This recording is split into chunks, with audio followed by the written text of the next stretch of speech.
Évangile de Jésus-Christ selon saint Luc. En ce temps-là, quelques Sadducéens, ceux qui soutiennent qu'il n'y a pas de résurrection, s'approchèrent de Jésus et l'interrogèrent.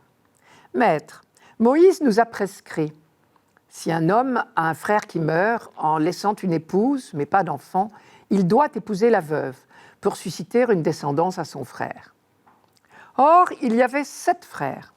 Le premier se maria et mourut sans enfant. De même le deuxième, puis le troisième épousèrent la veuve, et ainsi tous les 7. Ils moururent sans laisser d'enfant. Finalement, la femme mourut aussi. Eh bien, à la résurrection, cette femme-là, duquel d'entre eux sera-t-elle l'épouse, puisque les 7 l'ont eue pour épouse ? Jésus leur répondit, « Les enfants de ce monde prennent femme et mari, mais ceux qui ont été jugés dignes d'avoir part au monde à venir et à la résurrection d'entre les morts ne prennent ni femme ni mari, car ils ne peuvent plus mourir. Ils sont semblables aux anges, ils sont enfants de Dieu et enfants de la résurrection. » Que les morts ressuscitent, Moïse lui-même le fait comprendre dans le récit du buisson ardent, quand il appelle le Seigneur le Dieu d'Abraham, Dieu d'Isaac, Dieu de Jacob. Il n'est pas le Dieu des morts, mais des vivants. Tous, en effet, vivent pour lui. Quand un problème n'a pas de solution, c'est qu'il est mal posé. Et là, vraiment, le problème posé par les Sadducéens semble bien insoluble. On a envie de dire chercher l'erreur. Leur question nous paraît un peu artificielle aujourd'hui, mais elle ressemble aux discussions interminables qu'on développait dans les écoles de théologie. C'est un cas d'école un peu poussé sur un sujet qui était à l'ordre du jour. Encore faut-il se rappeler qu'au temps du Christ, la foi en la résurrection était toute neuve. Elle n'était pas encore partagée par tout le monde. Les pharisiens y croyaient fermement. Pour eux, c'était une évidence que le Dieu de la vie n'abandonnerait pas ses fidèles à la mort. Mais on pouvait très bien être un bon juif sans croire à la résurrection de la chair. Et c'était le cas des Sadducéens. Pour justifier leur refus de la résurrection, ils cherchent à démontrer qu'une telle croyance conduit à des situations ridicules. Leur logique est imparable. Une femme ne peut pas avoir 7 maris à la fois, on est tous d'accord. Si vous croyez à la résurrection, disent-ils à Jésus, c'est pourtant ce qui va se passer. Elle a eu 7 maris successifs qui sont morts les uns après les autres. Mais si tous ressuscitent, vous voyez à quoi cela nous mène ? L'erreur, Jésus va le leur dire, c'est de chercher nos articles de foi dans nos raisonnements. Isaïe l'a dit depuis longtemps, rappelez-vous, je vous le cite, « Les pensées de Dieu ne sont pas nos pensées, et ses chemins ne sont pas nos chemins. » C'est au chapitre 55 d'Isaïe.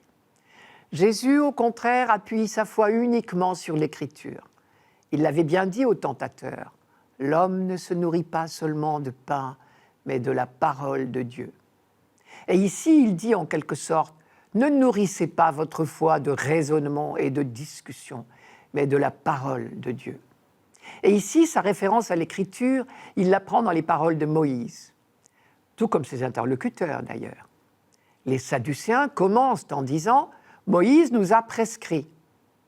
Mais ils se servent de l'Écriture, ils l'utilisent pour prouver ce dont ils sont déjà persuadés par ailleurs. Ils utilisent l'Écriture, ils ne se mettent pas à son école.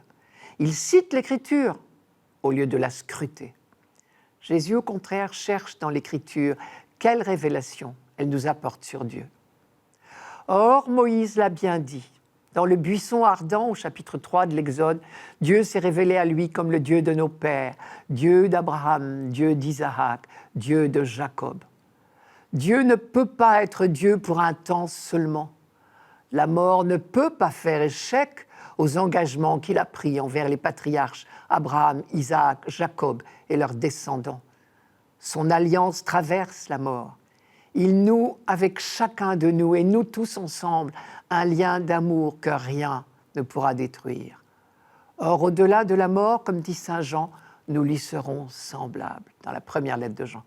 Pour l'instant, ce que nous serons ne paraît pas encore clairement. C'est encore saint Jean qui parle. Mais alors, nous serons enfin à son image, des vivants, des aimants. Une autre erreur est de parler de cette résurrection, de la vie dans l'au-delà, comme si c'était la pure continuation de l'ici-bas.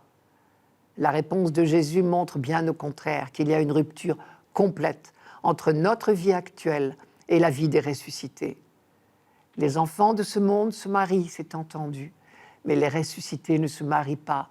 Ils ne sont pas des anges, lisons bien le texte, mais ils sont semblables aux anges, c'est-à-dire qu'ils ont un point commun avec les anges. Ce point commun, justement, c'est qu'ils ne peuvent plus mourir. La mort n'a plus sur eux aucun pouvoir. Désormais, ils sont enfants de Dieu, c'est-à-dire qu'ils sont vivants de la vie de Dieu. Dans leur question, les Sadducéens avaient lié le mariage à la reproduction. Si cette femme avait été épousée par tous ses beaux-frères, c'est parce qu'elle n'avait pas pu être mère. Jésus leur répond « Votre problème est désormais sans objet. Dans le monde à venir, tout est différent. Il n'est plus question de mort, il n'est plus question de reproduction. » Mais les Sadducéens avaient oublié que le mariage est aussi et d'abord une affaire d'amour. Nos amours humaines d'ici-bas ne peuvent pas mourir. Elles sont l'image de Dieu. Elles sont ce qui en nous est à l'image de Dieu. Alors elles traversent la mort. Nous les retrouverons transfigurées sur l'autre rive. Je vous donne une phrase de saint Augustin superbe. On ne peut perdre celui qu'on aime si on l'aime en celui qu'on ne peut perdre.